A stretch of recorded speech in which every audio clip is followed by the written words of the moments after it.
नमस्कार, मी सुनील गणवट, मंदिर महासंघ महाराष्ट्राचा राष्ट्रीय संघटक। आज पंढरपूरमध्ये एक महत्वपूर्ण पत्रकार परिषद घेतली। 23 आणि 24 जूनला पंढरपूरचं विठू रुक्मिणीचं मंदिर हे वज्रलेपन, रासायनिक वज्रलेपन करण्यासाठी बंद ठेवण्यात येणार आहे। या रासायनिक वज्रलेपन प्रक्रियेला आमचा तीव्र आक्षेप आहे, विरोध आहे। ही करू नये अशी मागणी करण्यासाठी आजची पत्रकार परिषद होती।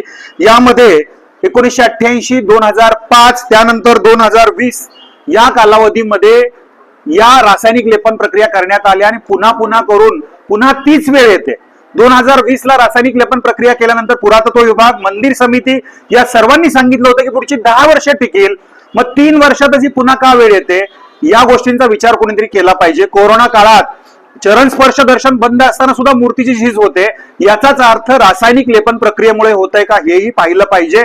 मंदिर समितीने जो घेतलेला निर्णय आहे हा तत्काळ मागे घ्यावा ही मागणी या ठिकाणी आहे। त्याचबरोबर करवीर पीठाच्या शंकराचार्यांनी सुद्धा या संदर्भात आक्षेप नोंदवलेला आहे। या प्रकारच्या मूर्तीला रासायनिक लेपन प्रक्रिया करू नये असं त्यांनी स्वतः पुरातत्व विभाग, मंदिर समिती, माननीय मुख्यमंत्री आणि मंदिर महासंघाला पत्र पाठवून कळवलेलं आहे। शंकराचार्यांनी सांगितलेलं मत तरी आपण मानणार आहात की नाही? आणि जर पुरातत्व खातं हेकेखोर पद्धतीने ही प्रक्रिया करणारच असेल, त्याची जबाबदारी त्यांनी स्वीकारावी, लिखित स्वरूपात त्यांनी द्यावं की कुठलेही रासायनिक घटक आम्ही त्याच्यामध्ये वापरत नाही, ही जबाबदारी स्वीकारावी। अन्यथा जर मूर्तीला कुठल्याही प्रकारची हानी झाली तर महाराष्ट्र मंदिर महासंघ, वारकरी संघटना आपल्यावरती फौजदारी गुन्हे दाखल केल्याशिवाय राहणार नाहीत। आणि या संदर्भात जर ऐकलं नाही तर आम्ही न्यायालयाचे दरवाजे सुद्धा ठोठवणार आहोत।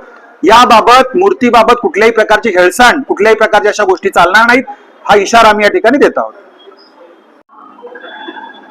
रामकृष्ण हरी। मी रामकृष्ण हनुमंत महाराज वीर वारकरी संप्रदाय पाईक संघ या संस्थेच्या वतीने प्रतिनिधी म्हणून या ठिकाणी मी आलेलो आहे। महाराष्ट्र मंदिर महासंघ या संस्थेच्या माध्यमातून आज पत्रकार परिषद घेण्यात आली। श्री विठ्ठल मूर्तीचं जे रासायनिक वज्रलेपन करण्यात येणार आहे, तर त्या अनुषंगाने वारकरी संप्रदायानं गेल्या 2 बैठकांमध्ये मंदिर समितीला तीव्र विरोध दर्शवलेला आहे आणि पारंपरिक वज्रलेपनाचा आग्रह धरलेला आहे।